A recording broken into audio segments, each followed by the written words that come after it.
आखिरत की मंजिलों में से सबसे पहली मंजिल कब्र है। अगर ये मंजिल आसानी से मिल गई, आसानी से तय हो गई, तो बाद वाली मंजिलें और भी ज़्यादा आसान होंगी। लेकिन अगर कब्र की मंजिल सख्त हो गई तो बाद वाली मंजिलें और भी ज़्यादा सख्त होंगी। हज़रत उस्मान रज़ी अल्लाहु अन्हु जब किसी कब्र के पास खड़े होते तो इस कदर रोते कि रेशे मुबारक आंसुओं से तर हो जाती थी।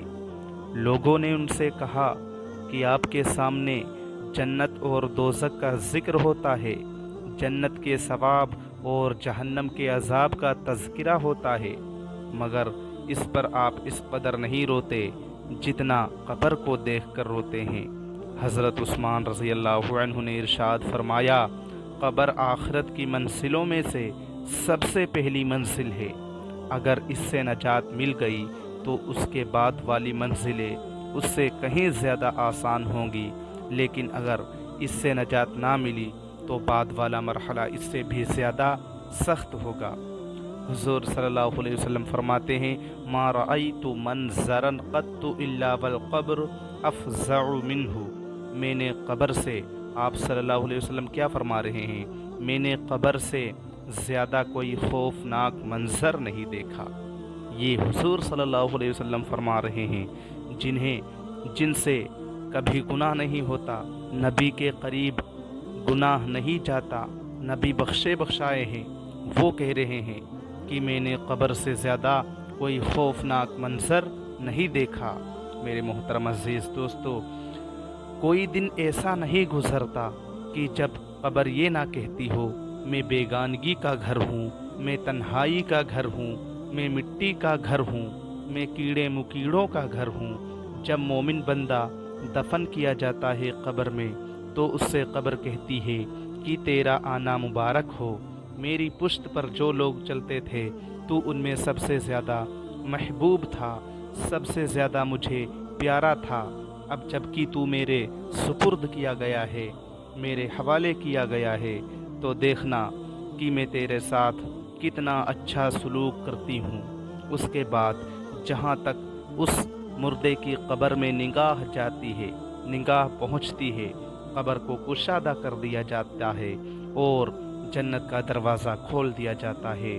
लेकिन जब फासिक व फाजिर काफिर बंदा कब्र में दफन किया जाता है तो कब्र उससे कहती है कि तेरा आना नामुबारक हो।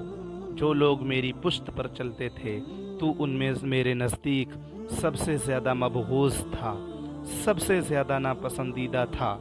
आज जब तू मेरे हवाले किया गया है तो देखना कि मैं तुझको किस तरह सज़ा देती हूँ। उसके बाद कब्र उस मुर्दे को आपस में इस तरीक़े से दबाती है कि दाईं जानिब की पसलियाँ बाईं जानिब में घुस जाती हैं और बाईं जानिब की पसलियाँ दाईं जानिब में घुस जाती हैं और उसके ऊपर 70 अस्तहे मुसल्लत कर दिए जाते हैं। वो अस्तहा जो एक मर्तबा ज़मीन पर फुनकार मार दे, वो अस्तहा जो एक मर्तबा ज़मीन पर फुनकार मार दे तो क़यामत तक घास नहीं जमेगी। वो अस्तहा उसे क़यामत तक नोचता रहेगा, डसता रहेगा। मेरे मोहतरम अज़ीज़ दोस्तों, फिर उसके बाद रसूलुल्लाह सल्लल्लाहु अलैहि वसल्लम फरमाते हैं, कब्र जन्नत के बागों में से एक बाग है या दोज़ख के गड्ढों में से एक गड्ढा। यानी नेक बंदों के लिए कब्र जन्नत का बाग बन जाती है और बदकारों के लिए, गुनहगारों के लिए, फासिक व फाजिर के लिए दोज़ख का गड्ढा।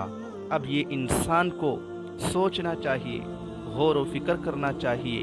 वो अपनी कब्र को जन्नत का बाग बनाना चाहते हैं या दोज़ख का गड्ढा।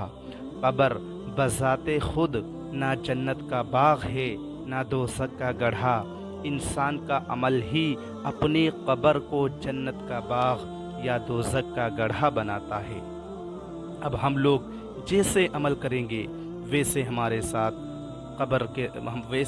साथ सलूक किया जाएगा। कब्र के अंदर हम लोग अच्छे अमल करेंगे तो यही कब्र, नेक काम करेंगे यही कब्र, मरने के बाद जब हम कब्र के अंदर जाएंगे تو یہ جنت کا باغ بن جائے گا۔ میرے محترم عزیز دوستو، جب مردہ دفن کر دیا جاتا ہے قبر میں تو اس کے پاس دو فرشتے آتے ہیں جن کا رنگ کالا ہوتا ہے اور آنکھیں نیلی ہوتی ہیں۔